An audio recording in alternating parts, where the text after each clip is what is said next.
Hoje nós vamos fazer uma live diferente, onde vai ser uma live para um bate-papo, para a gente tirar dúvidas, perguntas, coisas do nosso dia a dia, coisas que acontecem, problemas. É uma live para a gente se descontrair um pouco na segunda-feira, início da nossa semana. Vamos lá, trocar uma ideia.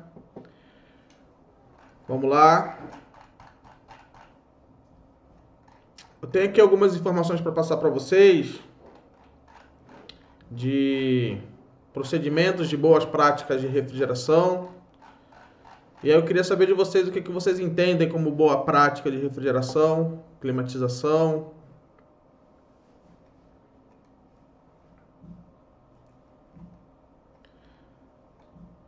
Sabendo que boas práticas de refrigeração é tudo aquilo que a gente faz no equipamento para evitar a quebra dele prematura, né? Então, desde uma boa abrasagem, uma pressurização com nitrogênio, um bom vácuo, tudo isso são boas práticas de refrigeração. Uma isolação bem feita.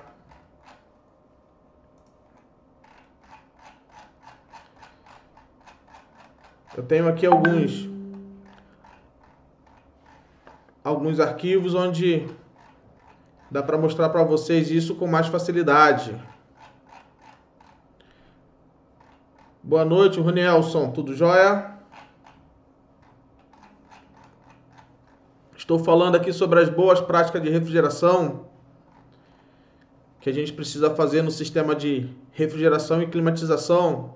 Entre eles, a limpeza do sistema, pressurização com nitrogênio, uma boa abrasagem. A abrasagem tem que ser feita com passagem de nitrogênio para evitar a formação de carepas.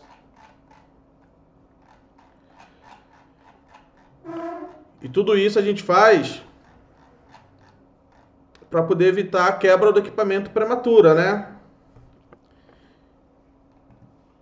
Então assim, vamos começar aqui mostrando para vocês o ciclo básico de refrigeração. Aqui nós temos numa figura aqui um ciclo básico de refrigeração para a gente dar início, né? Onde nós temos aqui o nosso compressor. O nosso compressor ele comprime o fluido a alta pressão e alta temperatura.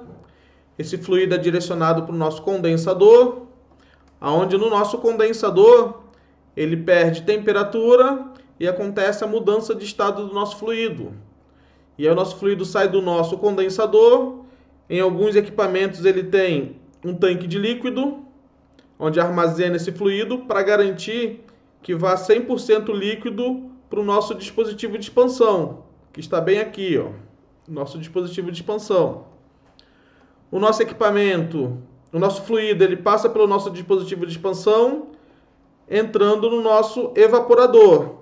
Chegando no nosso evaporador, ele chega a baixa pressão, baixa temperatura. O nosso fluido ele vai ganhar calor do ar na parte interna, onde a gente quer refrigerar.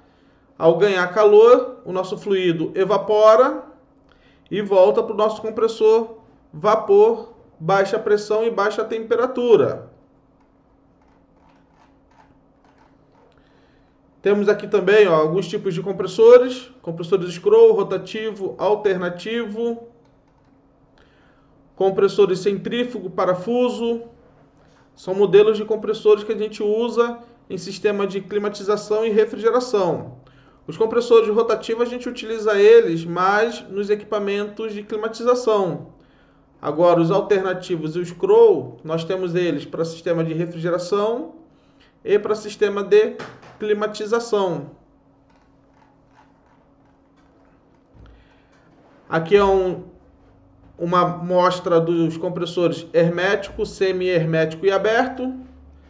Nós temos aqui os compressores herméticos, que são aqueles compressores fechados, né, onde a gente não consegue abrir para poder fazer uma manutenção. Para abrir ele, a gente precisa cortar com uma lixadeira, uma serra, alguma coisa assim. Então, na maioria das vezes, esses compressores deu problema, a gente descarta ele e coloca um compressor novo. Nós temos aqui o compressor semi-hermético. Por que semi-hermético? Porque aqui dentro da carcaça dele nós também temos a bobina do nosso compressor. E nós temos aqui o compressor aberto, onde o motor elétrico ele fica do lado de fora do nosso compressor, diferente do semihermético, que o motor elétrico ele fica dentro do nosso compressor.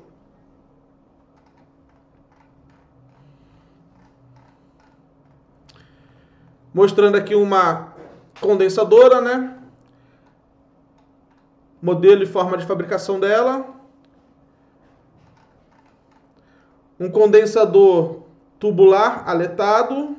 Nós temos agora o condensador tube em tube, que passa dentro desse tubo fluido e água para poder resfriar. Então está passando água junto com o fluido, né? Na verdade, o fluido ele passa por uma tubulação e em uma outra tubulação passa água, onde ajuda a roubar calor do nosso fluido. Uma coisa interessante que vocês precisam tomar cuidado na hora de fazer uma instalação, uma manutenção de um condensador tube em tube, é a posição onde vai ter a entrada de água e a entrada do fluido. Eles têm que ser em lados opostos, tá? Por exemplo, eu vou colocar aqui em cima a entrada de água, a minha entrada de fluido tem que ser aqui embaixo. Eles têm que estar circulando por direções opostas. Olha o Braulio aí, o Braulio acabou de chegar. Boa noite, Braulio, tudo jóia? Hoje aqui é uma brincadeira que a gente vai fazer de perguntas e respostas de boas práticas de refrigeração. Estou só dando uma pincelada no ciclo e em alguns componentes que tem no equipamento, né? Nos nossos equipamentos de refrigeração e climatização. Temos aqui um outro condensador que é conhecido como casco e tube. É um condensador onde nós temos um casco e uma tubulação por onde passa a água, né? Nesses tubos aqui, ó, passa a água, nesses furinhos aqui passa a água e na carcaça do nosso condensador passa o fluido. E aí acontece a troca de calor, no qual o nosso fluido muda de estado, de vapor vira líquido. Um condensador de placas, né? É mais difícil encontrar esses tipos de trocadores de calor, mas a gente encontra ele também no mercado, em alguns equipamentos, tá? Condensadores que a gente chama condensador de placa. Também tem o sentido de entrada e saída de água e o fluido também, entrada e saída de fluido. Dispositivo de expansão, nós temos aqui a nossa válvula de expansão, né? Válvula de expansão termostática. Ela é utilizada para poder fazer a queda da pressão do nosso fluido, né? E controlar o superaquecimento, controlar a quantidade de fluido que vai para dentro do nosso evaporador. Através desse bulbo que está na ponta desse termostato, isso aqui é um termostato, né? E esse tubinho aqui, que é a equalização externa. Então nós temos o tubo que é ligado na linha de sucção do nosso evaporador e o bulbo de cobre que também é ligado na saída do nosso evaporador. Esses dois componentes aqui fazem o controle de abertura e fechamento da nossa válvula de expansão termostática, né? Pessoal, qualquer dúvida que tiver, podem perguntar, que hoje é um bate-papo para a gente poder tirar dúvidas, tá? Então só estou dando uma pincelada aqui nos componentes que nós temos no ciclo de refrigeração. O nosso capilar, que é utilizado muito em refrigeradores e freezers. E esse daqui é o nosso piston, né? Que é usado muito em equipamentos de climatização. Ele não tem controle de vazão de fluido. É fixo, né? Uma quantidade de fluido fixa igual ao do nosso capilar. O capilar também é uma quantidade fixa de fluido que vai para o nosso equipamento, né? Para o nosso evaporador. E o piston também. Só que o piston ele é usado muito em ar-condicionado, em climatização. Máquinas acima de 36.000 BTUs, piso-teto principalmente, cassete, é utilizado esse sistema de dispositivo de expansão. Aqui uma foto de um evaporador. O evaporador tube em tube também podemos ter. Um evaporador também em placas, né? Aqui a gente demonstra de novo o ciclo básico de refrigeração, compressor, condensador. Aqui, ó, compressor, condensador, nosso dispositivo de expansão, evaporador. E aí o fluido volta de novo para o nosso compressor. Fala aqui um pouco do que é cada linha, né? Linha de sucção, linha de descarga, linha de líquido. Ô, Braulio, o Braulio já pega pesado já. De que forma a gente seleciona o capilar? Então, Braulio, o capilar ele pode ser selecionado de várias maneiras, né? Existem tabelas que já dá o dimensionamento do nosso capilar e a gente também pode fazer um dimensionamento pegando algumas informações do equipamento no qual a gente vai colocar o capilar. Entre ele, tipo de fluido que a gente vai utilizar. A gente também pode ter que selecionar a pressão de trabalho, né? Temperatura de evaporação que vai determinar a nossa pressão de trabalho e a temperatura de condensação. Então, com essas três informações, a gente entra numa tabela e a gente consegue dimensionar o capilar para o nosso equipamento, tá? Vou repetir, ó, tipo de fluido que a gente vai trabalhar no nosso equipamento, temperatura de evaporação e a temperatura de condensação. Com essas três informações, a gente consegue dimensionar o capilar para o nosso equipamento. Para quem tem dúvida de instalação de equipamento de piso-teto, também tem aqui um manualzinho. Tudo aqui para poder ajudar vocês a sanar dúvidas de vocês. Tá, LG também, o manual de instalação. E o manual de instalação de boas práticas também. Aqui, esse daqui são os refinetes que a gente usa na instalação de equipamentos VRV, VRF, que são os derivadores, né? Que eles vão direcionar os fluidos para os evaporadores e também na hora do retorno ele também retorna com essa peça aqui também. Essa peça é utilizada muito em instalação de equipamentos VRV e VRF. Em alguns sistemas de refrigeração comercial também se usa essa peça aqui. Quando você vai fazer instalação de mercado, né? Mercado de grande porte, onde você tem um rack para poder fazer instalação e derivações para as câmaras frigoríficas, para as ilhas, para os balcões. A gente usa também esses derivadores aqui, que é conhecido como refinete.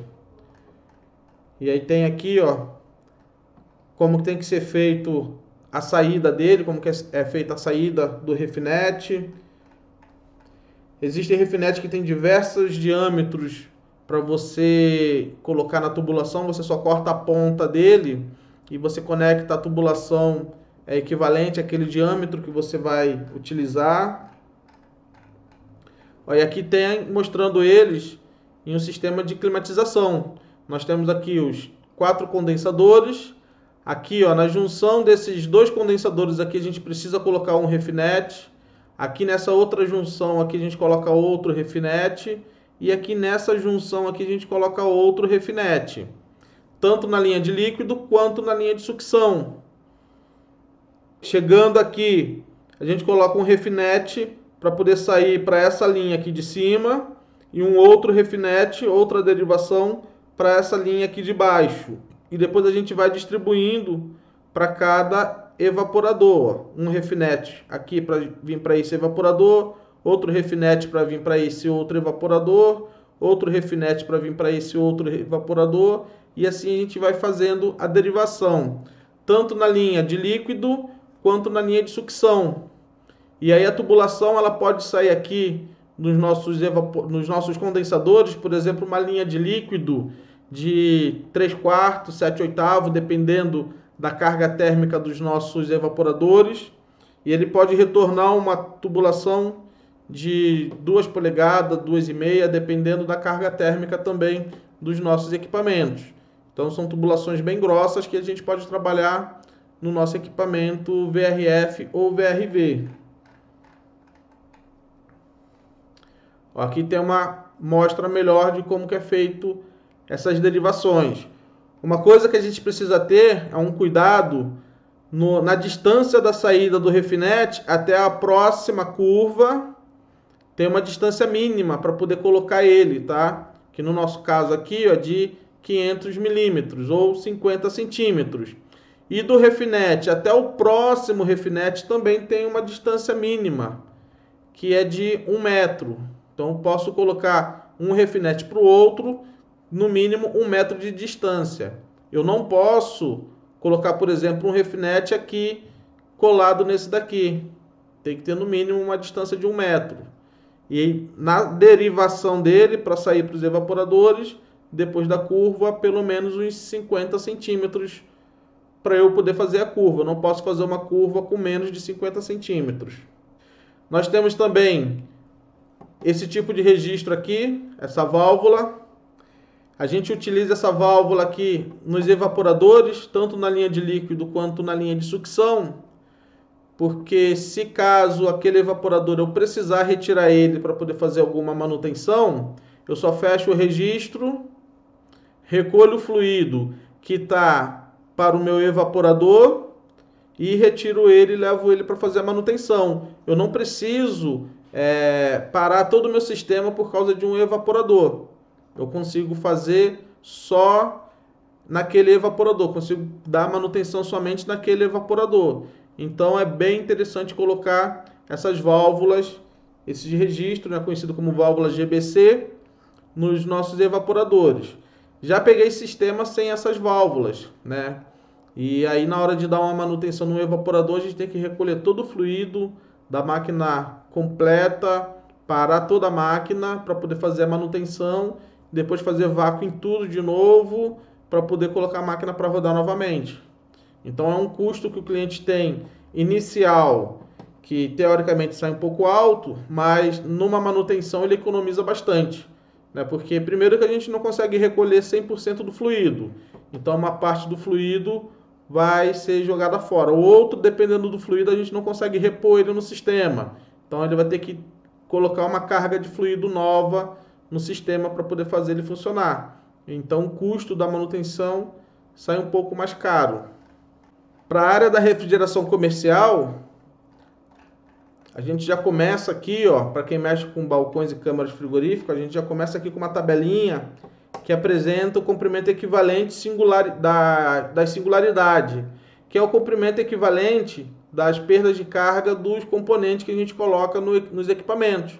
Por exemplo, curva de 90 graus, curva de 45 graus, T de passagem, T de derivação, sifão, redução, válvulas, visores de líquido. Então, todas as nossas perdas de carga nós temos aqui nessa tabelinha. Para tubulação de 3/8 até 7/8. Então, cada componente desse ele tem uma perda de carga equivalente.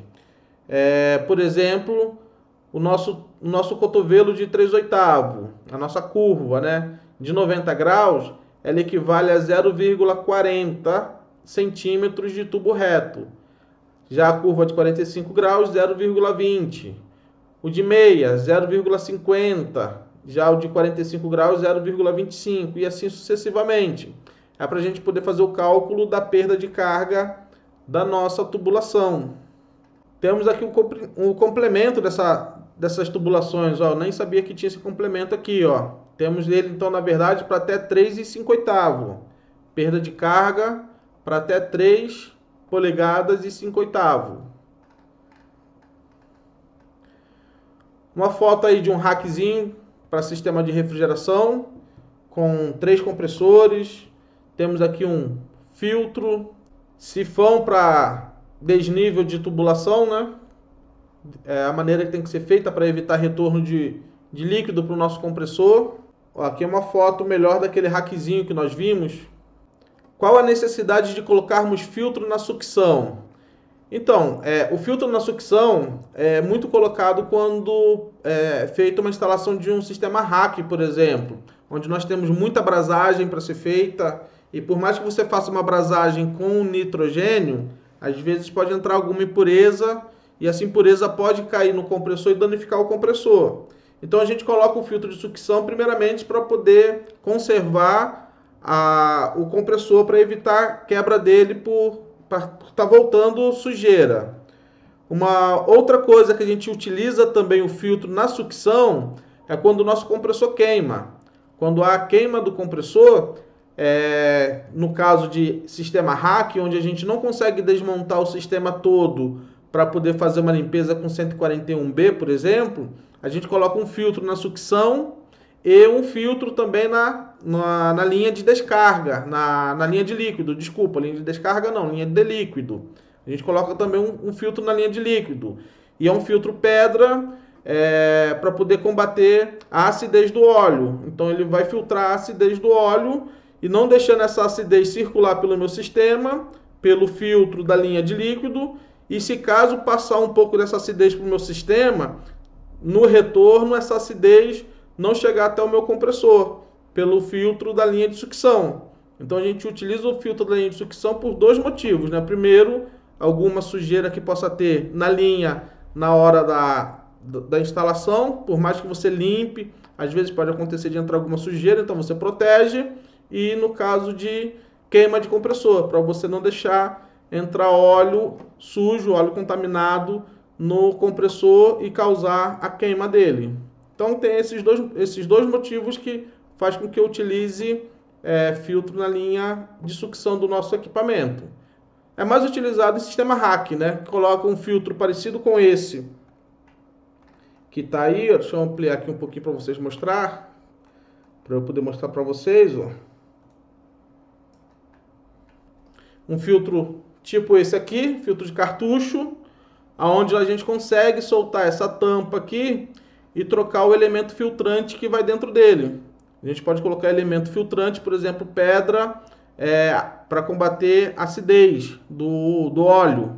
Então a gente coloca aqui dentro, depois a gente faz uma manutenção no equipamento onde a gente troca esse filtro e a gente vai trocando ele até o filtro sair menos contaminado, né? Sem a acidez. Então a gente usa esse mesmo cartucho aqui para linha de sucção também, esse mesmo dispositivo. Tubulações e conexões. Exemplo de tubo rígido e acessórios, né? Então nós temos nos nossos equipamentos cotovelos, T, luva, tudo isso aí causa perda de carga, por isso que tem aquela tabelinha lá em cima que mostra pra gente a perda de carga dos nossos acessórios, né? Qual filtro que você está falando, Giovanni? Esse daqui que eu mostrei anteriormente? Sim, esse filtro aqui ele é muito prático, né? Pela facilidade de você poder trocar o elemento filtrante que vai dentro dele de acordo com a necessidade de utilização, né? Que nem o exemplo que eu dei aí respondendo a pergunta do Braulio, que foi você colocar um elemento filtrante de pedra para combater a acidez de óleo quando o compressor queima, né? Então esse é um elemento que você pode colocar. Você pode colocar um outro tipo de filtro aqui, por exemplo, só para poder combater, né, partículas maiores, né? Não a acidez exatamente. Você também pode colocar um filtro, um dispositivo desse aqui dentro desse elemento filtrante. Da mesma forma que no caso do filtro de sucção, que a gente utiliza essas pedras para combater a acidez, quando queima o compressor, e aí você vai fazendo a revisão, vai fazendo a troca desse elemento filtrante, e depois de um certo tempo, você viu que não tem mais acidez no óleo, você pode deixar o filtro, somente o corpo dele, só a carcaça, sem nada dentro. Você pode deixar ele sem nada dentro. Ó, o Faber Player está perguntando, esse filtro trabalha para qualquer sistema de ar-condicionado? Então, o Faber, a gente pode colocar esses filtros também em equipamentos de ar-condicionado. Nós temos ele de menor tamanho, mas ele não é muito usual em equipamento de ar-condicionado, exceto se for, por exemplo, um chiller. Chiller já trabalha com elemento filtrante igual a esse, né? Já tem chiller que trabalha com sistema elemento filtrante desse daqui, porque chiller trabalha com tem chiller que trabalha com 2, 3, 4 compressores, que é parecido com esse sisteminha hack aqui, ó, que trabalha com 3 compressores, ó. Só que esse sistema aqui é para um sistema para refrigeração comercial, mas tem chiller que trabalha também com 3, 4 compressores. Se queima um compressor desse, contamina o meu óleo, e o óleo ele vai para o nosso sistema. E aí, para não prejudicar os outros compressores, a gente coloca aqui dentro dessa carcaça um filtro para poder ajudar a baixar a acidez do óleo e não queimar os outros compressores. Tá? A gente pode usar também sistema de refrigeração. Mas tem desses filtros aqui também, estilo filtro que a gente usa em sistema de ar-condicionado, também para poder combater a acidez de óleo. O filtro blindado, né? Não é igual a esse que você consegue trocar a carcaça. O que você teria que fazer é trocar o filtro todo, né? Você dissolda o filtro ou desrosqueia ele, se for rosca. Se for solda, você dissolda ele e troca o filtro todo. A gente faz também sistema de ar-condicionado quando queima o compressor e a linha é muito grande, né? Vai dar muito trabalho para poder fazer a limpeza com 141B. A gente coloca um filtro desse na linha de sucção e um filtro desse na linha de líquido para poder baixar a acidez do óleo e não queimar o compressor de novo. Aqui, ó, falando para vocês das conexões, cotovelo, T e luva. Uma das configurações que a gente pode fazer, né, um exemplo de interligação por meio de acessórios. Então aqui é um T, onde a gente vai fazer uma derivação, muito utilizado em sistema de refrigeração comercial. Aqui é uma tabelinha de suporte para tubulação, né? Dependendo do diâmetro da tubulação, qual que é a distância entre um suporte e o outro, eu posso colocar para poder sustentar essa minha tubulação.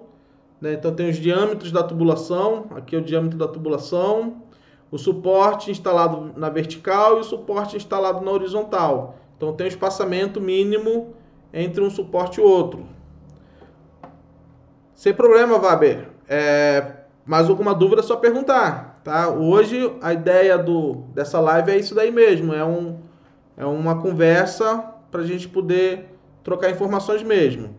Aqui, ó, o Giovanni está fazendo uma pergunta aqui, ó. Ao fazer solda na tubulação, é necessário esse filtro também? Então, Giovanni, de acordo com as boas práticas de refrigeração, quando a gente vai fazer uma solda na tubulação, uma brasagem, o ideal é a gente fazer essa brasagem com passagem de nitrogênio, tá? Aqui nessa apresentaçãozinha que eu estou mostrando para vocês, mais lá para baixo eu tenho um desenho mostrando como que é feita essa brasagem com passagem de nitrogênio. Então essa seria uma maneira mais a correta para poder ser feito, né? Uma brasagem com nitrogênio. Mas se você fizer uma brasagem em um local de difícil acesso, que não dá para poder fazer a passagem de nitrogênio na hora da brasagem, você pode usar um filtro, mas não um filtro desse de acidez, né? Você vai pagar num filtro mais caro, que ele vai fazer a função que você está querendo, só que você vai pagar mais caro por esse filtro, porque ele faz um pouco a mais, ele tira a acidez do óleo. Você pode colocar um filtro, por exemplo, um filtro de tela, que ele vai fazer a limpeza, né, no caso de alguma sujeira, né, ele acaba parando a sujeira ali no filtro de tela, e depois você substitui esse filtro. Depois de um certo tempo, você vai lá e substitui esse filtro. Esse filtro só de tela ele é mais barato, e aí ele vai reter partícula, não a acidez do óleo. Tá? Se for acidez, você utiliza o filtro de pedra ácida para poder combater a acidez. Para esse processo aqui de brasagem, só o de tela já resolve o seu problema. Bom, aqui eu já falei, né, que são os diâmetros de tubulação e as distâncias no qual pode ser colocado o suporte, né? Esse espaçamento aqui de suporte para tubulação tá na NBR, tá? Na ABNT NBR 15345, tá? Esses espaçamentos, essas distâncias para suporte tá na NBR 15345. Limpeza, né? Dependendo da tubulação, é interessante fazer uma limpeza na tubulação antes de você começar o processo de brasagem. Cilindro de nitrogênio, tá? No meu canal aqui eu tenho um vídeo que eu falo sobre manuseio de cilindro de nitrogênio, as maneiras corretas de se manusear um cilindro de nitrogênio. Temos os tamanhos dos cilindros, né? Cilindro de 1 metro cúbico, de 4 metros cúbicos e de 7 metros cúbicos. regulador de pressão de cilindro de nitrogênio. Vamos dar uma paradinha aqui para eu poder falar sobre o regulador de pressão. É muito importante trabalhar com cilindro de nitrogênio com o regulador de pressão. A pressão que vai dentro do cilindro de nitrogênio é em torno de 2.200 PSI. Então, é uma pressão muito alta. Tem alguns profissionais que eles trabalham com chamada diretinha. Eles pegam só a ponta aqui do regulador de pressão, faz uma adaptação e coloca uma rosca para mangueira de 1/4. E aí fazem essa diretinha e isso já causou muito acidente. Então não aconselho fazer isso. Trabalhem sempre com o regulador de pressão, tá? Existem dois tipos de regulador de pressão. O regulador de pressão de baixa pressão, que ele chega até 230, 240 PSI, e o regulador de pressão de alta pressão, que ele chega em torno de 800, 900, dependendo do modelo, até 1000 PSI. Então, quando você vai fazer uma brasagem, por exemplo, o interessante é você usar o regulador de pressão de baixa pressão, para você conseguir regular a pressão necessária para você fazer a brasagem. Nós vamos comentar dela um pouquinho mais para baixo. Quando você for fazer um teste de estanqueidade, e aí o interessante é você utilizar o regulador de pressão de alta pressão, porque dependendo do equipamento você precisa pressurizar em torno de 500, 600 PSI. E aí esse regulador de baixa pressão ele não vai te dar essa pressão suficiente para você regular e pressurizar o seu sistema, tá? Então, sempre utilizem o regulador de pressão com nitrogênio. Se quiserem saber mais informações sobre como funciona, aí no meu canal eu tenho um vídeo que eu falo sobre nitrogênio e reguladores de pressão. Braulio está perguntando aqui, ó, diferente em velocidade de fluido, tubo rígido e maleável? Não, Braulio, a velocidade é a mesma, tá? A gente trabalha com a mesma velocidade tanto no fluido rígido quanto tanto no tubo rígido quanto no tubo maleável, no tubo flexível.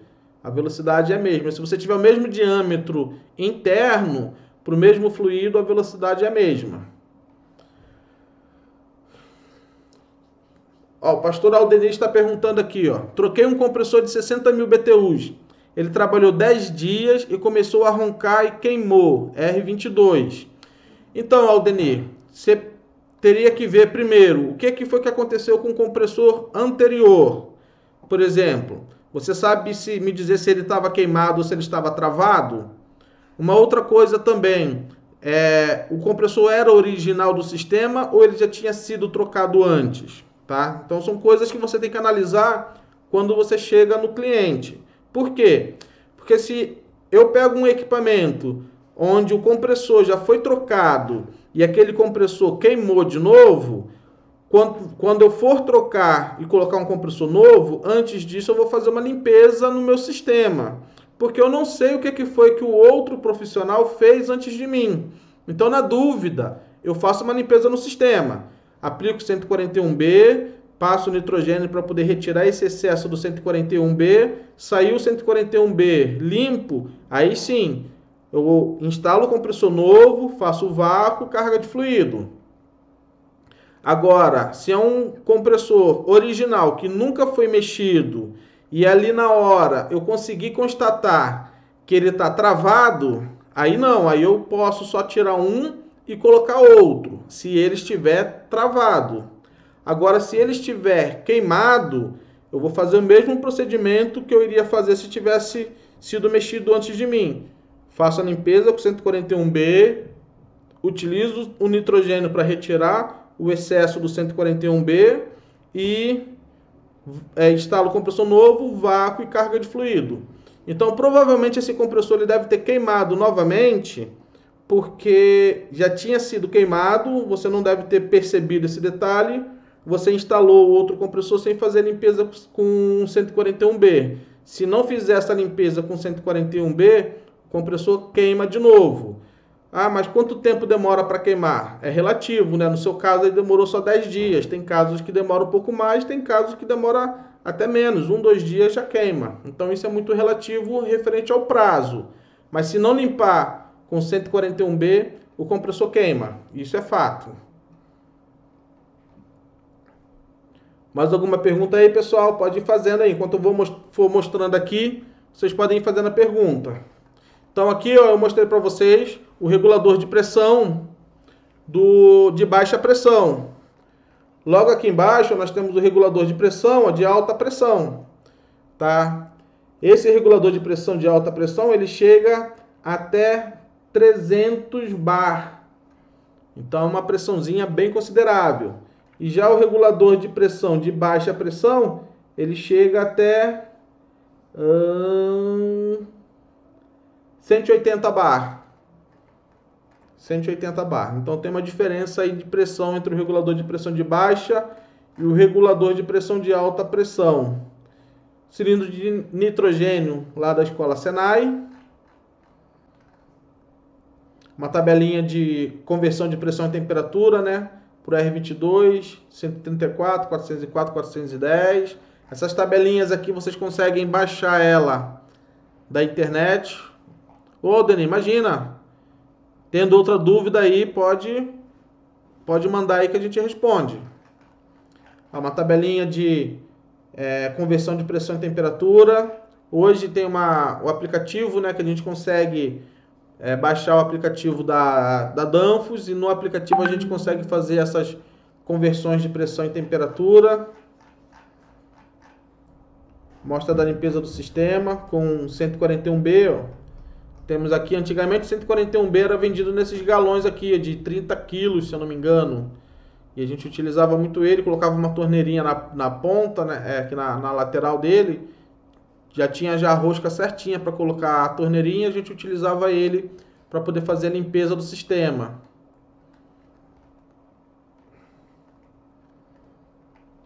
E veja que aqui nessa foto, o profissional, ele está utilizando uma garrafa de fluido, não sei que fluido é esse, para poder pressurizar o sistema e tirar o 141B do sistema. Aqui, ó, o pastor Aldenir está fazendo outra pergunta. Ó. Essa questão do R22, quando não tiver mais no mercado, como fazer a troca?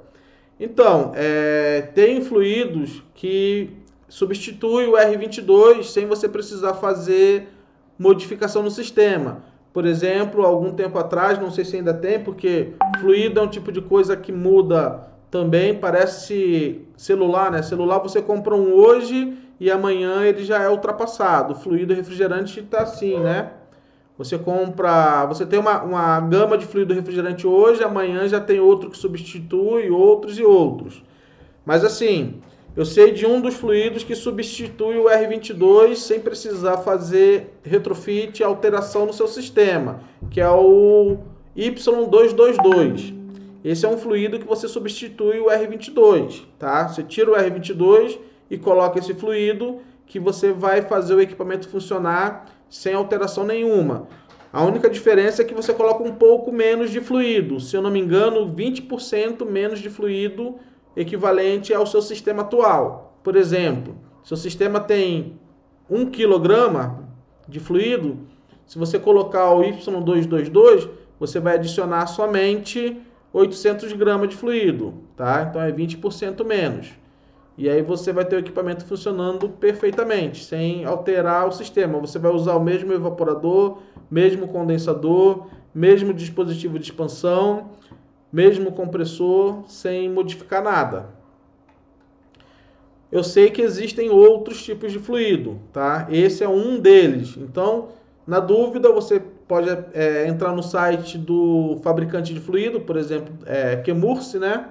E lá vai ter os fluidos e quais são os substitutos deles. E aí você consegue substituir de igual para igual.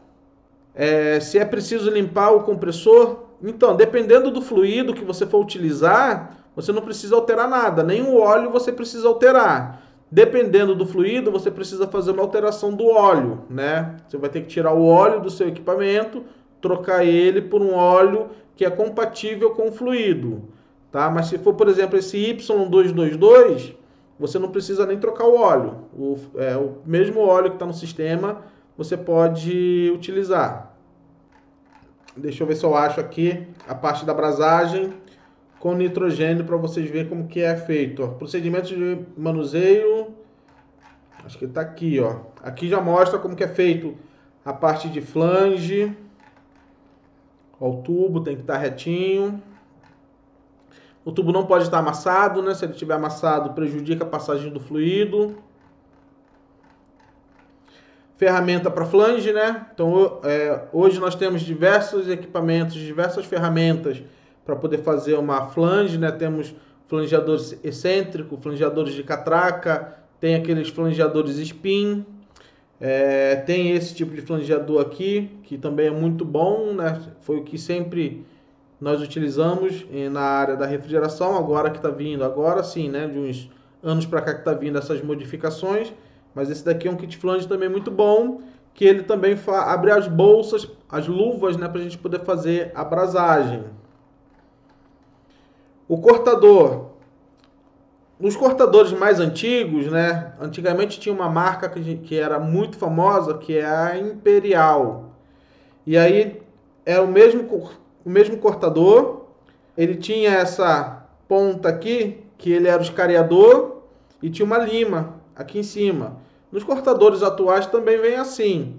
Só que esse escariador aqui nos cortadores atuais não funciona direito e a lima também não. Do Imperial na época funcionava. Você tinha que cortar o tubo, retirar a rebarba e depois limar ele, né? Então a gente conseguia fazer isso só com o cortador. Os de hoje em dia já não conseguimos mais fazer isso. Então aqui ele mostra posicionamento para corte. Vai girando o tubo e girando a parte de baixo também para poder ir encostando mais a lâmina, né? Você corta o tubo, ó. No corte do tubo cria uma rebarba, fecha a passagem do fluido. E aí o que a gente precisa fazer? Usar ferramentas adequadas para poder retirar essa rebarba. Então nós temos aqui, ó, o escariador de copo, né? Temos esses 3 modelos aqui. Tem o próprio cortador que hoje em dia o escariador dele não é tão eficiente igual os mais antigos. E temos também esses escariadores de caneta, que é muito bom. Eu particularmente eu gosto de usar muito esses escariadores de caneta aqui, tá? É muito bom esses escariadores. E aí você passa ele para poder retirar a rebarba do tubo, né? Quando você faz o corte. E aí o que acontece quando você vai fazer isso? Se você não fizer da maneira correta, você acaba afinando muito a parede do tubo aqui, ó, nas laterais. E dependendo como você utilizar, você acaba ranhurando o tubo lá por dentro também. Então tem que tomar cuidado na hora de você utilizar essas ferramentas para não danificar mais o tubo. Se acontecer isso daqui, o que a gente faz? Passa uma lima. É só vir com uma lima depois que a gente consegue acertar essa beirada do tubo aqui, deixando apenas a área da parede dele.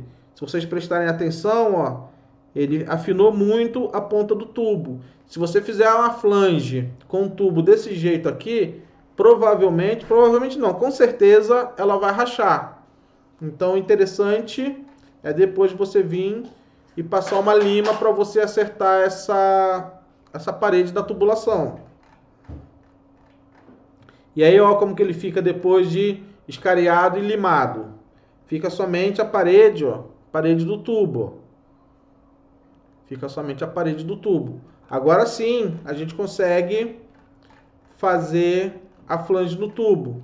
Aqui tem algumas ferramentas para alargar. No caso de você alargar o tubo, ó, interessante é você ter mais ou menos uma noção de quanto de altura você deixa. Então é aproximadamente a altura do tubo, né? Antigamente a gente abria a bolsa muito dessa forma, assim, com esse alargador de tubo, né? Vinha depois com o martelo e martelava ele para poder abrir a bolsa. Hoje nós temos essa ferramenta, facilita bastante para poder abrir a bolsa, né? Só que infelizmente ela ainda é cara, né? Uma ferramenta hidráulica, mas ela ainda é cara, o custo dela. Mas dependendo do giro, da quantidade de serviço que vocês forem fazer, é uma ferramenta que vale a pena, né? Agora, se for pouco serviço, aí eu acho que não compensa muito investimento, né? Mas se você tem muito serviço, agiliza, né? Você faz uma bolsa, abre uma bolsa muito rápido. E aí o tubo fica dessa forma aqui, ó. Depois que abre a bolsa, isso aí é para você encaixar um tubo no outro, para você fazer a brasagem, ó. Encaixa um tubo no outro para você fazer a brasagem. Lembrando que a gente não pode enlarguecer muito o tubo, porque eu preciso ter uma área aqui, ó, não muito grande, senão entra muita solda e pode me entupir o tubo. Então eu tenho o espaçamento certo para eu poder fazer a brasagem. Aqui é para você fazer a flange, né? Você usa essa ferramenta. Tem esse modelo aqui que é o de catraca, né? Hoje em dia muitos profissionais fazem uma flange muito bem feita. Você tem aqui os diâmetros da tubulação, no qual você vai fazer a flange. Tem que tomar cuidado, né? Que eu já vi muitos profissionais colocarem o flangeador invertido, lembrando que ele tem o lado que você vai fazer a flange, ó, ele é chanfrado, ó. Vejam que esses aqui, ó, é tudo chanfrado. Esse último aqui, ó, ele é reto, ele não tem um chanfro, ó. Então, aonde eu vou fazer a flange desse daqui, desse último aqui de 7,16? Eu vou fazer a flange do outro lado. Vou virar a ferramenta e faço a flange do outro lado. Flangeador de catraca. A flange, ó, como que ela fica depois do tubo escariado, né? A flange fica muito bonita. Não cria aquele anel em volta, né? Se você não fizer, se não escariar o tubo, não tirar a rebarba, ele cria um anel aqui em volta. E esse anel que cria aqui em volta não deixa o tubo se acomodar da maneira correta. Então você tem um provável ponto de vazamento, fuga de fluido, porque o tubo não se acomodou da maneira correta por causa do anel que cria quando não é feita quando não é escariado o tubo da maneira correta. Uma outra coisa também interessante é na hora de fazer a flange, vocês estão vendo que tem uma areazinha aqui, ó. Tem uma folga na flange. Esse tubo ele não pode entrar igual eu já vi alguns profissionais fazem a flange e a porca entra rosqueando. Não pode, ela tem que ter uma folga, essa porca, uma folga mínima, para na hora do aperto a flange se acomodar perfeitamente na porca, né?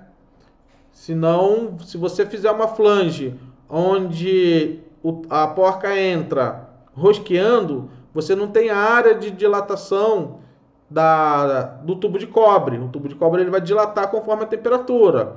Então você não tem área de dilatação. O que acontece na porca? Ela racha. Porque você não tem área de dilatação, o tubo vai querer dilatar, não tem para onde ele ir, ele vai forçar na porca, até uma hora que ele vai rachar a porca e é um ponto de vazamento que você vai ter ali.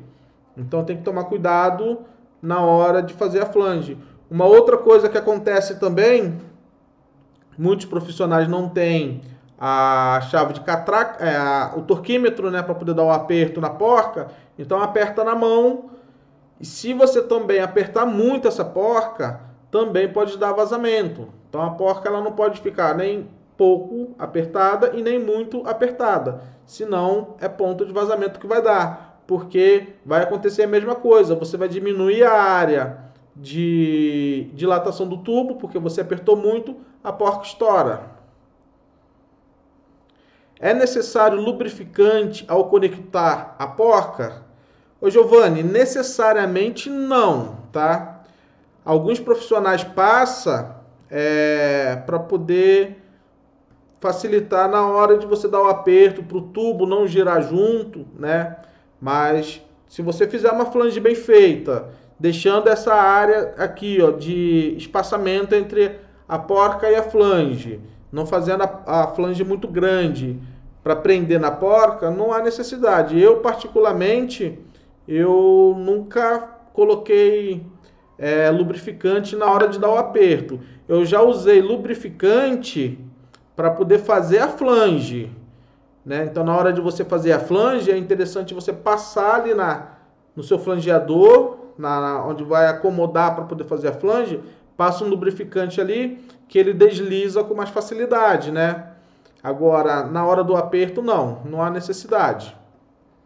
Ó, se você apertar muito o seu flangeador, ou se você colocar o tubo muito para cima, Então você pode ocasionar esse defeito aqui na sua flange. Se rachar a flange, não utilize ela. Corta ela e faz de novo, tá? Porque com certeza essa flange aqui vai ser uma flange que vai te dar vazamento. E aí vazamento, o fluido vai embora, é prejuízo. Então voltando aqui para a flange, ó, tomar cuidado com esse tipo de flange, não utilizar. Aconteceu isso aqui, remova a flange e faça de novo, tá? Ó, essa daqui, ó, é uma flange que foi feita sem escariar. Vocês lembram que eu comentei um pouco aí atrás do anel que forma aqui em volta? Então esse aqui, ó, é uma flange que formou um anel. Vou ampliar aqui um pouquinho para vocês visualizarem aí melhor. Tá vendo? Ó, formou um anel aqui em volta da flange. E aí, se formar esse anel aqui em volta da flange, ele não vai acomodar perfeitamente na porca e aí também vai dar vazamento. E aí, vazamento no equipamento é prejuízo no bolso, né? Porque o cliente não vai querer saber o que foi que causou o vazamento. Ele vai querer que você vá lá, refaça o serviço e deixe funcionando. Procedimento para confecção de curva, né? Então, para confecção de curva, nada melhor do que os curvadores, né? Eu, particularmente, eu tenho curvador até 7/8. Então, eu faço as curvas nos curvadores. Depois que eu conheci essa ferramenta aqui, foi uma belezura, né? Faz uns 10, 12 anos que eu tenho curvador, porque facilita muito o serviço. Então, é uma das melhores ferramentas que tem para poder fazer curva nos tubos de cobre. Tubos de até meia, dependendo da curva, você ainda consegue fazer na mão, mas não fica uma curva bem feita, né? Acima de meia, eu já não aconselho muito.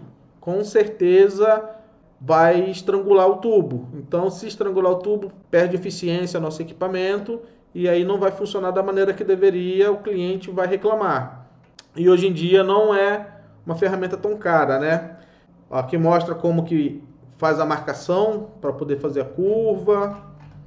Você coloca o tubo para poder fazer a curva nele. Então a curva desse tubo aqui vai vir daqui até aqui, ó.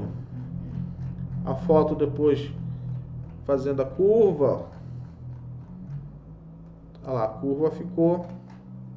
Depois de pronta fica assim. Você consegue fazer o sifão também, né? Em alguns equipamentos aí com um desnível acima de 3 metros, a gente precisa fazer sifão nos equipamentos, ó. Então a gente consegue fazer sifão também. Agora, se o tubo ficar dessa forma aqui, ó, e aí já não dá mais para usar. Isso aqui acontece quando vai fazer a curva na mão. Ó, se ele ficar muito ranhurado aqui também, na parte de baixo. Processo de brasagem em tubo de cobre. Então vamos lá falar um pouco de processo de brasagem, né? Primeira coisa que a gente precisa providenciar são os EPIs, né? Luva, capa, bota, óculos escuro, para poder fazer o processo de brasagem. A vareta que a gente usa muito para poder fazer a brasagem nos nossos equipamentos é a Foscopper ou a Sil Foscopper, né? Então aqui é foto de algumas brasagens. Quando você vai fazer brasagem em tubo de ferro com cobre, a gente usa aquela pastinha, o fluxo, né? Para poder conseguir fazer essa brasagem. O interessante é você fazer a brasagem com o tubo bem limpo, né? Então você pega uma lixa bastante aqui o tubo para poder tirar todas as impurezas.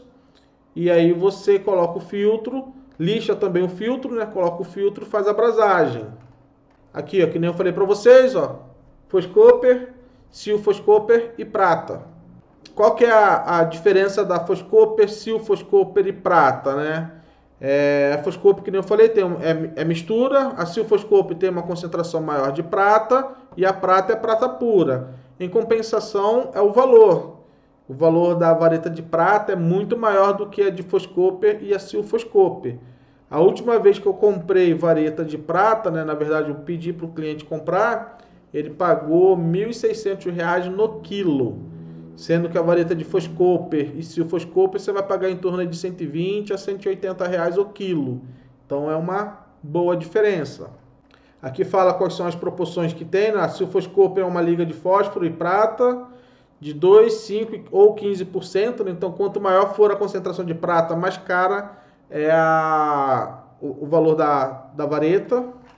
Preparação do tubo, né? A gente precisa limpar bem o tubo, lixar ele. O tubo que for utilizar por dentro, for encaixar ele por dentro, o ideal é você lixar dessa forma aqui, ó. Para quê? Na hora que você for fazer a abrasagem, a solda conseguir infiltrar com mais facilidade. Se você lixa o tubo em movimentos circulares, você vai criar ali uma área onde vai dificultar a passagem da solda para poder encher a área interna do tubo, entre os dois tubos, na verdade, né? Aquela área vazia que fica entre os dois tubos.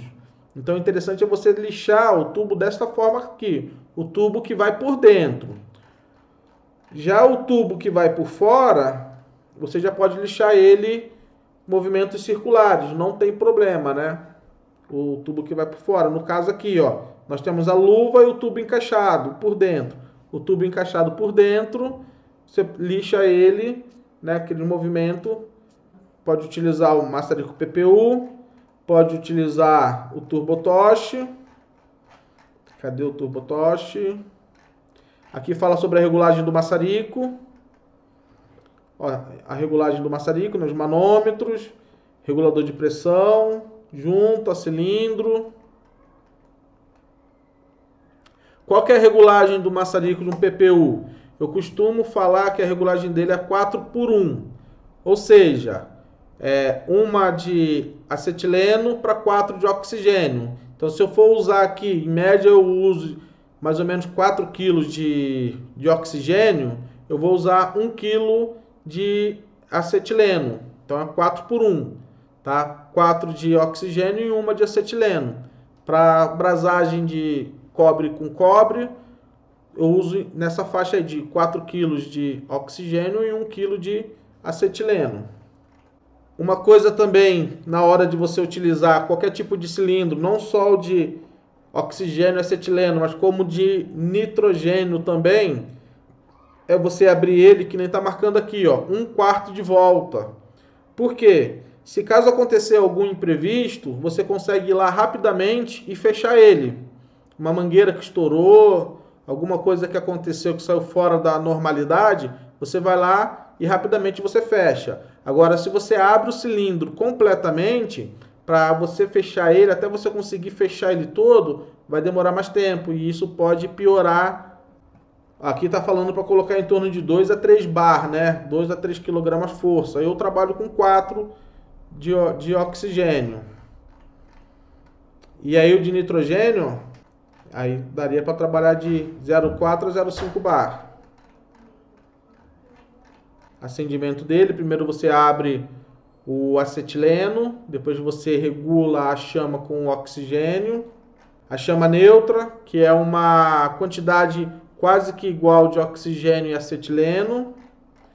E a chama oxidante, que você tem uma quantidade maior de oxigênio do que de acetileno, tá? Então, por isso que essas chamas são dadas esse nome nelas. Tubulação, né? Tubo de cobre. Então, você tem aqui um tubo interno, é feita a bolsa no outro tubo que vai ficar externo. E você tem uma área entre eles, né? Deixa eu dar um zoom aqui para vocês enxergarem. Aqui, ó, o tubo interno, o tubo externo com a bolsa. E nós temos uma área aqui entre eles, ó, tá vendo? Ó? Essa área aqui, ó, precisa ser preenchida com solda. Por isso a necessidade de, na hora de lixar o tubo que vai interno, ser lixado daquela forma que está na imagem, né? Ser lixado dessa forma, não assim igual a gente costuma fazer. Tem que ser lixado desta forma aqui. Aquecer o tubo para poder fazer a abrasagem. Então, o ideal é você conseguir aquecer. No caso aqui, como o tubo ele tá, a parte que foi feita a bolsa tá para baixo, o outro que está encaixando tá para cima. O ideal é você aquecer um pouco mais para cima, né? Não aquecer muito aqui embaixo, senão você vai fazer a solda descer muito. Então você aquece aqui e vai colocando a solda e a solda vai descendo aos poucos. Se você aquecer muito embaixo, essa solda já desce muito rápido. Brasagem com nitrogênio. Deixa eu aumentar aqui o zoom. Opa, foi muito. Então, a abrasagem com nitrogênio. Veja que nós temos o nosso cilindro de nitrogênio, o regulador de pressão, que nem eu falei, sempre tem que utilizar o regulador de pressão. E nós temos o ponto onde vai ser feito a abrasagem, que é esse ponto aqui, tá? Então, o que é que nós vamos fazer? A gente abre o nitrogênio, uma pressão que a gente vai jogar de nitrogênio para fazer a abrasagem em torno de 3 psi. É a pressão que nós vamos liberar para poder fazer essa abrasagem com nitrogênio. E aí a gente faz essa abrasagem com nitrogênio, uma das coisas que a gente precisa tomar cuidado é depois da solda, porque quando a gente libera o nitrogênio para o sistema, quando ele passa no ponto que a gente está soldando, ele aquece e esquenta o restante do tubo. Então tome cuidado aí, o ajudante que estiver do lado ou alguma outra pessoa, para não colocar a mão no tubo, senão ele vai se queimar, tá? Então a gente usa o nitrogênio para poder evitar a formação daquelas carepas, tá? O que é a carepa? É aquela fuligem que forma depois que a gente faz a abrasagem. Quando é feita a abrasagem, depois que a gente termina de fazer a abrasagem, não fica aquela fuligem preta por fora do tubo? Essa mesma fuligem também cria por dentro do tubo. Então a gente utiliza o nitrogênio para poder retirar o oxigênio de dentro da tubulação e não criar essa fuligem, essas carepas dentro da tubulação. Porque essas carepas, depois que é feita a abrasagem sem o nitrogênio, não adianta passar 141B que você não vai conseguir tirar 100% dessas carepas. Você tira uma boa quantidade, mas não tira 100%. E o que vai limpar essa carepa depois? O fluido refrigerante, que ele vai circular pelo sistema e vai limpando os pontos de brasagem que tem essas carepas. E aí essas carepas vai parar no nosso filtro, vai parar no nosso dispositivo de expansão, vai parar no cárter do nosso compressor e fazer o óleo virar uma borra, e assim ele perde o efeito de lubrificação, podendo quebrar até o nosso compressor. Então por isso que a gente faz brasagem com nitrogênio, para evitar esses problemas no nosso equipamento. E aí quando a gente faz a abrasagem com nitrogênio, a tubulação fica assim, ó. Tubulação com nitrogênio, ela foi feita a abrasagem, depois foi cortado o tubo. E aí o tubo fica desta forma. E a abrasagem sem nitrogênio? Ela fica assim, ó.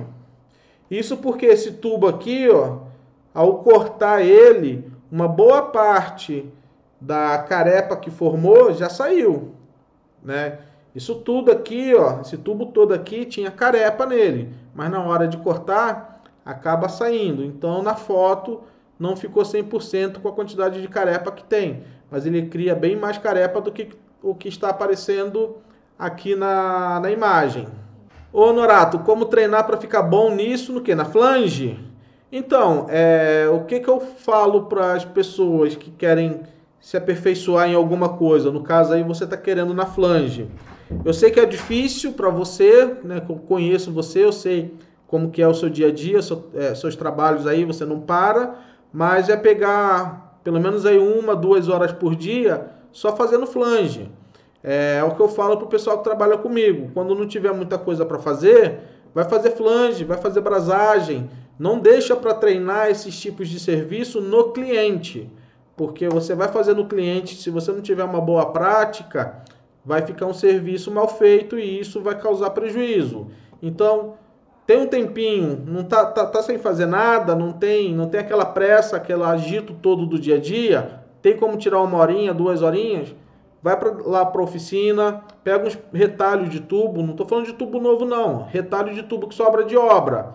Vai lá, corta ele, faz escareia ele, lima, põe no flangeador e vai fazendo a flange, vai treinando que você vai achar o seu ponto de flangeamento, aonde você quer a flange ideal para você, né? Então a mesma coisa a abrasagem. Não sabe fazer uma boa abrasagem, não tem uma firmeza na hora de fazer a abrasagem, pega um dia, vai para a oficina, faz as bolsas, coloca um tubo no outro, vai fazendo a abrasagem, né? Faz de novo, repete, vai fazendo várias vezes que você vai aprendendo o ponto, a temperatura, como manusear a ferramenta, né, o maçarico, a vareta de solda. Treinar com as duas mãos, isso é muito importante. Eu conheço gente que só solda com maçarico na mão direita. Eu conheço gente que só solda com maçarico na mão esquerda. O ideal é você soldar com as duas mãos, porque vai ter local que você solda com a mão direita, mas ali não é um local que você vai conseguir soldar com a mão direita. Você vai ter que soldar com a mão esquerda. Se você não tiver prática para soldar com a mão esquerda, você vai fazer uma solda mal feita. Então é treinar as duas mãos e treinar, né? Aquilo que eu falei, volto a repetir. Não deixe para treinar no cliente, treine na oficina. Bom, voltando aqui para a abrasagem. Então, ó como que fica um tubo com abrasagem com passagem de nitrogênio e com abrasagem sem passagem de nitrogênio, tá? Isso aqui contamina o nosso equipamento. É óbvio que vai ter uma ou outra tubulação que vai ser um pouco difícil de fazer sem com a passagem de nitrogênio. Por exemplo, vou trocar um compressor. Dependendo do compressor, as soldas no compressor eu não consigo fazer com passagem de nitrogênio. Mas aí a gente está falando de uma, duas soldas, não de 30, 40, né? Dependendo do equipamento, aí um VRF, um VRV. Já cheguei a fazer mais de 300 brasagens em VRV. Então imagina todas essas brasagens sem o nitrogênio. Ia contaminar tudo, é um equipamento que não ia durar muito tempo. Lucas Silva, Ricardo, o esquema do nitrogênio precisa fazer em freezer e expositor?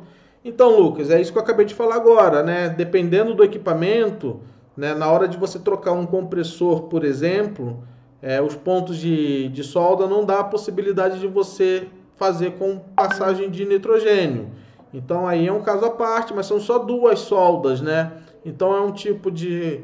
Vai ser uma quantidade de solda que não vai prejudicar o funcionamento do meu equipamento.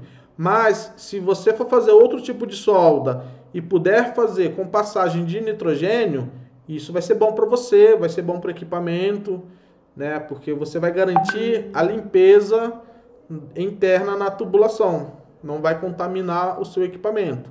Mas é aquilo que eu estou falando, tem local que é difícil de conseguir, beleza? Então aqui, ó, o abrasagem com e sem nitrogênio, tá? Então, por isso que a gente precisa fazer. Temos as conexões, vários tipos de conexões aqui. Válvula Schrader, T, redução. Essas reduções aqui, ó, é utilizado muito em equipamento multisplit, né? Que você tem uma condensadora que pode ser casada a diversas capacidades de evaporadoras. Então, dependendo das capacidades de evaporadoras, muda o diâmetro da tubulação. Então, tem essas reduções aqui para poder fazer essas reduções. Válvula Schrader, T, aqui a conexão, isso aqui aparentemente parece ser um cassete, como é feita a conexão. Depois você usa as duas chaves inglesas para poder dar o aperto. É aqui onde eu falei para vocês do perigo de você usar a chave inglesa, porque você não tem o controle na força. E aí você pode apertar muito. Ao apertar muito, você pode fazer a porca estourar pela dilatação da tubulação. Ela vai querer dilatar, não vai ter para onde, ela força na porca e quebra a porca. Por isso a necessidade de você ter um torquímetro para poder dar o aperto nas conexões. E os valores de aperto nas conexões vem no manual de instalação do equipamento, tá? Aqui as maneiras que a gente consegue para poder fazer uma boa instalação de alguns equipamentos de climatização, né? Nunca instalar ele dentro de telhado. Se a gente tem dois equipamentos, um embaixo e outro em cima, se tem uma parede, ocorre o risco do ar quente da de baixo ir para o de cima. Então não é aconselhável fazer isso, né? Eu acho que essa primeira foto aqui, essa imagem A aqui, é instalado dentro do ambiente, não sei te dizer, né? Algum local fechado, não consegui interpretar essa foto, mas as outras tá bem claro aí, coisas que não podem ser feitas. Os espaçamentos mínimos para você fazer uma instalação, né? Para ter uma boa troca de calor. Então, se você tem uma parede aqui do lado esquerdo, mínimo 300 milímetros. Se você tem uma parede do lado direito, mínimo 300 milímetros. Da parede do fundo, mínimo 300 milímetros. O mínimo para o equipamento da frente, né, 1,5 m, 1.500 milímetros. Locais que você vai fazer a instalação, ó. Se você for fazer a condensadora virada para uma parede, no mínimo 2 metros. Isso tudo aqui são informações, gente, que tem no manual de instalação. Tem muitos profissionais que fazem a instalação de equipamentos e não lê o manual, tá? Então são todas essas informações que está aqui no final dessa apostila aqui, ó, todas as informações que tem no manual de instalação. Ó, se você for colocar uma condensadora de frente para outra, no mínimo 3 metros de distância de uma para outra, ó. Tá? Se você for colocar uma jogando o ar quente para outra, também mínimo 3 metros de distância. Uma unidade condensadora de uma câmara frigorífica. Tá? Você tem aqui a câmara frigorífica, ela puxa o ar por aqui e joga para cá, né? Então você acaba criando aqui uma pressão positiva e o ar acaba saindo por aqui, né? Ela puxa por esse lado aqui, vai jogar aqui para dentro o ar quente e o ar acaba sendo forçado a sair por aqui. Então você precisa ter uma entrada de ar e uma saída de ar. O ar entra por aqui na câmara frigorífica e joga para cá. Se caso você tiver um local onde não tenha como você colocar uma veneziana na parede oposta, você pode ter uma saída superior com um ventilador. Veja que nós temos aqui uma saída superior com um ventilador. Em alguns casos a gente coloca até um controle de temperatura, que ele vai forçando o ar aqui. Se aquecer muito essa parte de dentro, a gente faz esse ventilador ligar com controle de temperatura e esse ventilador ajuda a jogar esse ar quente para fora. Às vezes é dia que não está tão quente, que só a ventilação forçada do próprio condensador aqui já faz esse processo e não altera as pressões do nosso equipamento.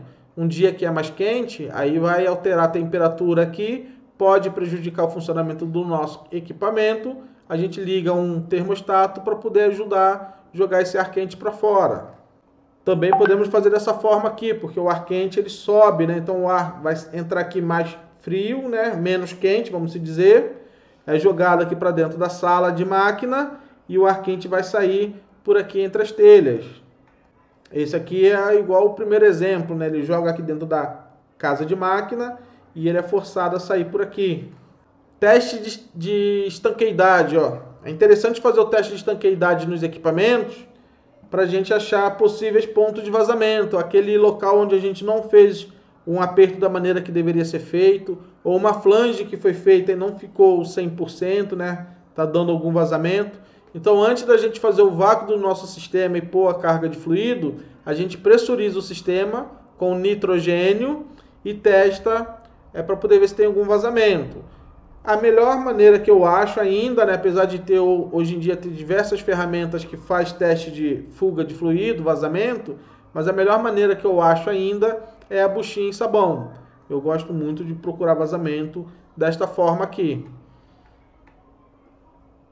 Qual é a pressão de nitrogênio que eu coloco no meu sistema? No mínimo aí uns 250 PSI, né? Se for equipamentos da linha de climatização ou refrigeração. Refrigeração residencial, geladeiras não. Geladeiras a gente vai colocar em torno de 100 a 120 PSI. Até mesmo porque nós temos um evaporador que ele é de alumínio. E aí se eu aumentar muito a pressão, 200, 250 PSI, eu vou danificar o evaporador. Tá? Mas na linha de refrigeração comercial e climatização, pode colocar no mínimo 250. Tem sistemas que aguentam até 500, 600 PSI para teste de estanqueidade. Então isso daí você vai olhar no manual do fabricante e ver qual que é a pressão que ele pede para teste de estanqueidade para o sistema dele, tá? Então tá lá no manual do fabricante também, qual que é a pressão que você vai pressurizar. E para o teste de estanqueidade, vai usar o regulador de pressão de alta pressão. A válvula termostática, válvula de expansão termostática, quando vai soldar ela, enrolar ela num pano molhado, para poder fazer a solda, a abrasagem, senão você danifica ela. Da mesma forma, quando vai soldar separador de líquido, separador de óleo, né, tanque de líquido, se for com solda, cobrir com pano molhado para não danificar. Tem alguns casos que a gente faz a abrasagem, a solda, e fica um ajudante do lado jogando água para ajudar a esfriar a peça, né, para não danificar a peça. Aqui nós temos um registro, né? Também enrolar um pano molhado para não danificar.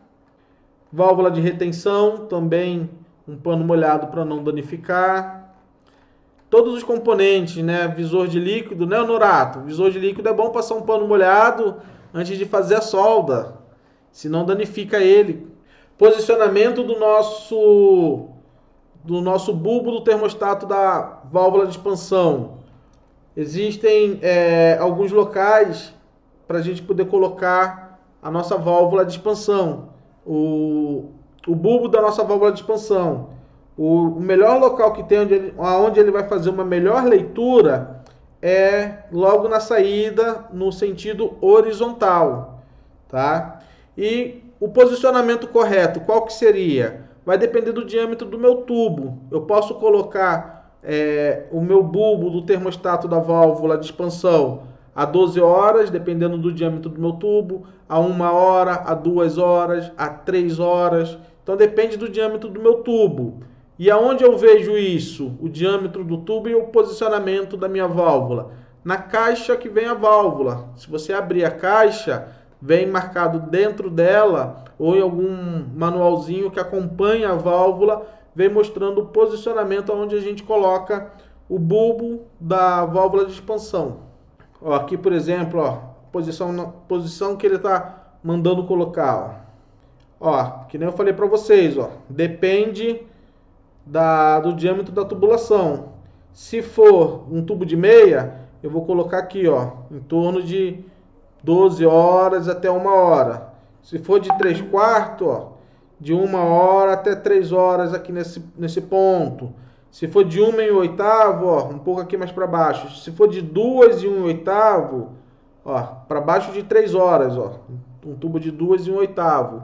Então depende do diâmetro do meu tubo, para eu poder colocar o posicionamento do bulbo da válvula termostática no local certo, para eu não ter erro de leitura. Senão o bulbo vai fazer uma leitura errada, vai mandar informação errada para minha válvula ou vai abrir mais ou vai abrir menos, e isso vai causar problema no meu equipamento.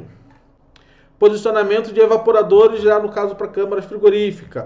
O melhor posicionamento do evaporador, se possível, sempre direcionado para a porta, tá? Você sempre coloca ele direcionado para a porta. É óbvio que nem todas as instalações a gente consegue fazer dessa forma, mas se conseguir, é a melhor maneira de se instalar um evaporador. Estou jogando o ar para a porta. No caso aqui, ó, 2 evaporadores, a porta são nas laterais. Aqui, ó, 6 evaporadores, ó. Tem uma diferença de posicionamento, que esse aqui vai jogar o ar nessa direção, esse aqui vai jogar o ar aqui, ó. Esse joga o ar aqui. Então você não pode colocar um de frente para o outro. Ainda mais se a flecha de ar, a distância dele for menor do que a flecha de ar. Vamos imaginar que a flecha de ar desses evaporadores aqui é 9 metros. Se a distância aqui de um para o outro for menos que 9 metros, já complica. Vai jogar o ar em cima do outro. Então o ideal é sempre colocar eles fora de centro de um para o outro, né? Evaporadores de climatização. Altura mínima do teto, altura mínima da lateral direita, distância mínima da lateral direita, distância mínima da lateral esquerda e altura do piso. Então o ideal para poder fazer uma boa instalação é tentar manter esses valores aqui, de altura, distância do lado esquerdo, distância do lado direito e altura do piso, altura do teto e altura do piso. Essas informações aqui também tem no manual de instalação do fabricante. Vamos ver aqui mais alguma coisa, desempenho, copo do sistema. PMOC, ó, PMOC é um assunto muito interessante. Se caso vocês estiverem de acordo aí, a gente pode estar fazendo uma live semana que vem, na segunda-feira, falando sobre PMOC. O que tem que ser feito, como que é, quais são as normas, as leis que são responsáveis pelo PMOC, quais são os responsáveis técnicos que podem fazer, executar e assinar o PMOC. Então a gente pode fazer uma live falando sobre PMOC na próxima segunda-feira. Caso vocês estiverem de acordo, já podem deixar agendado aí já para a próxima segunda-feira uma live de PMOC. Split, piso, teto, carre, aquelas informações que eu falei para vocês lá de distância, de aperto da tubulação. Eu vou mostrar para vocês aqui, ó, todas aquelas informações que eu mostrei agora na apostila anterior, que é uma apostila de boas práticas de refrigeração, a gente tem na apostila, no manual de instalação do equipamento. Quer ver, ó? Ó, o espaçamento entre uma e outra, ó, tá vendo? Tava lá no manualzinho de boas práticas de refrigeração, altura.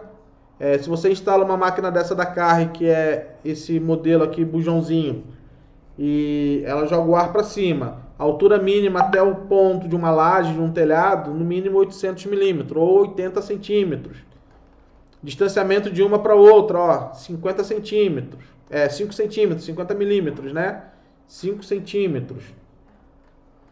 Se for colocar uma em cima da outra, não é que não pode. A gente pode instalar uma máquina em cima da outra, mas qual que é a altura mínima? 2 metros, ó, para poder instalar uma máquina em cima da outra.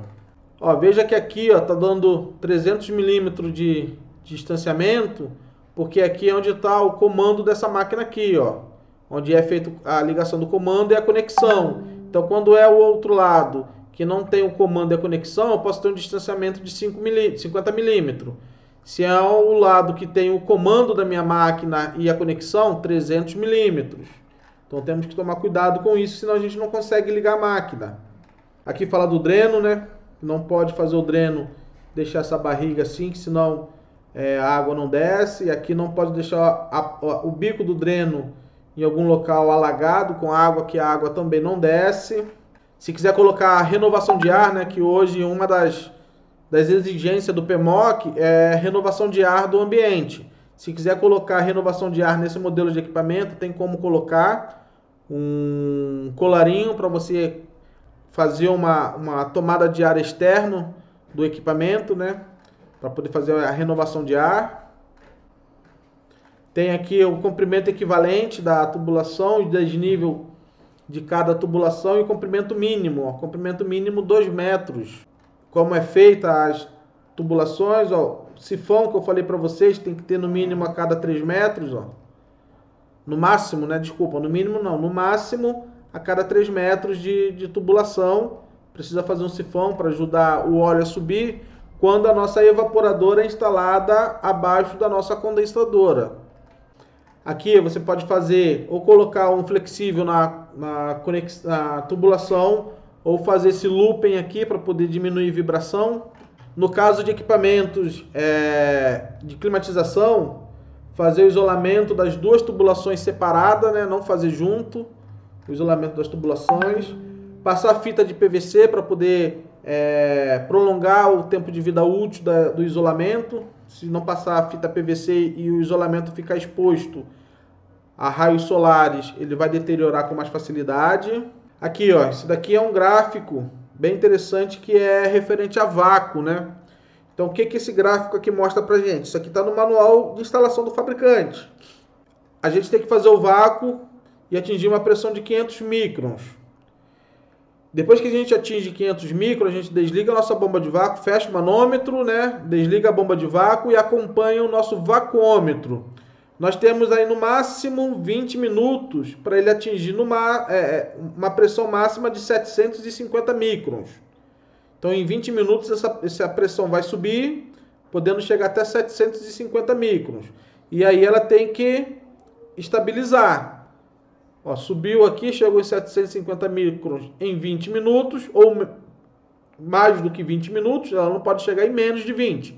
Mas se for em mais de 20 minutos, e aí ela tem que estabilizar em 750 microns ou menos. Se essa pressão chegou em 20 minutos, aqui, ó, e ela continuou subindo, a gente precisa acompanhar para poder ver o que vai acontecer com o nosso vácuo. Se ele continuar subindo até zerar o nosso vacômetro, né? No caso, até a nossa pressão chegar à pressão atmosférica de novo, o nosso equipamento está com vazamento. Agora, se a nossa pressão sobe, aí chega até um certo ponto aqui, ela estabiliza, isso quer dizer que o nosso equipamento está com umidade. Ou seja, se for umidade, eu quebro o vácuo com nitrogênio e faço o vácuo de novo. Agora, se for vazamento, eu tenho que localizar esse vazamento e sanar ele, fazer vácuo novamente. Então, esse gráfico aqui ele é bem interessante, que a gente consegue, no vácuo, saber se o nosso equipamento está com umidade ou se o nosso equipamento está com vazamento. Então, eu acho bem legal esse gráfico. E isso está onde? No manual de instalação do fabricante. A instalação do piston, né? No caso dos equipamentos da Carrier, o piston instalado alguns centímetros depois da válvula de serviço, né? Em média aí 50 centímetros, né? Posicionamento do piston, como que ele é montado. Isso tudo é o manual de instalação do fabricante. Então, se você pegar o manual de instalação do fabricante e der uma boa lida, você consegue instalar o equipamento numa maior facilidade. O problema é que muitos profissionais, não podemos generalizar, mas muitos profissionais eles querem entrar na profissão, mas não querem fazer curso, não querem se atualizar, não querem aprender e também não querem ler o manual de instalação e querem instalar o equipamento. Sempre vem no manual de instalação essas informações. Ó, também mostra como fazer a flange, como tem que ser feita. Aqui, achei, ó, tá vendo? Ó? Não menti para vocês, ó, tá aqui, ó. Deixa eu dar um zoom aqui. Veja aqui, esse aqui é o manual da LG, tá? Então, no manual da LG, ele fala que para máquinas de 7, 8 e 9 mil BTUs, que é um tubo de 3/8, 4,2 kg/metro. Esse aqui é o tubo de 1/4, tá? É 1,8 kg/metro. Esse aqui é o tubo de meia, 5,5 kg/metro. E esse aqui é o tubo de 1/4, 1,8 kg/metro. Tubo de meia, tubo de 1/4,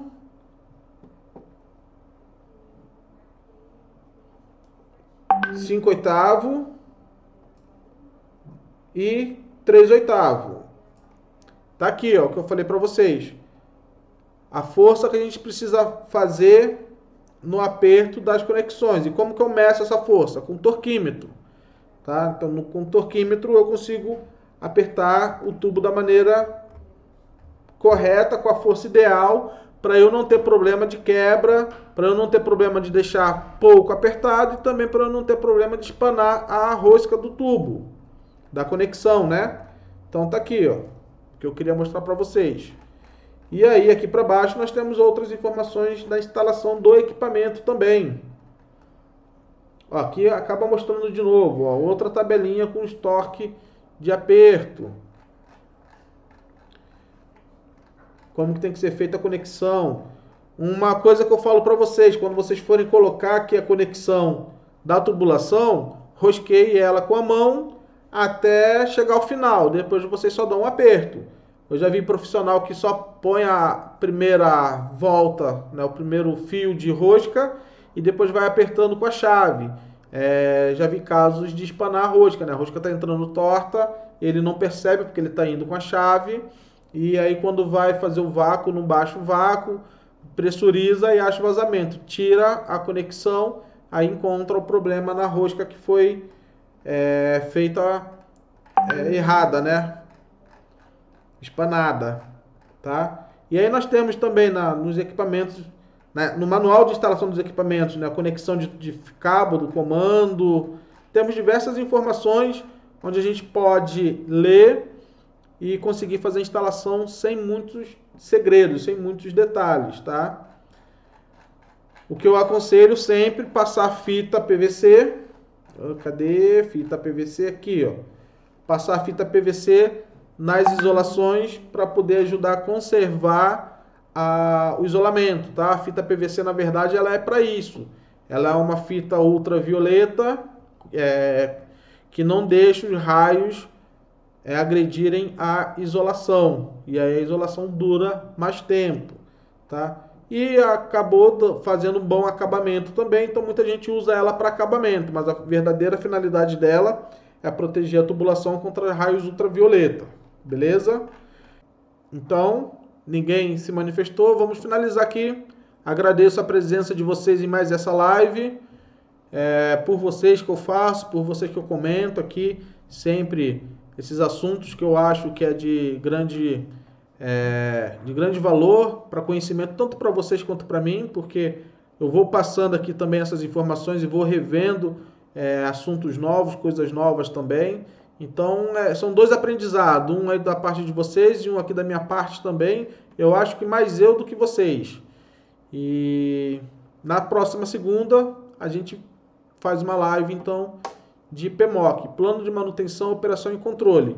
Vamos falar de como que é feito o PMOC, como que tem que ser, quais são os produtos utilizados para higienização do equipamento, quais são as leis que trabalham em cima do PMOC, né, a RE09, NBR, entre outras leis que trabalham em cima do PMOC para sistema de climatização. Um abraço aí para vocês, boa semana e até segunda-feira. Valeu!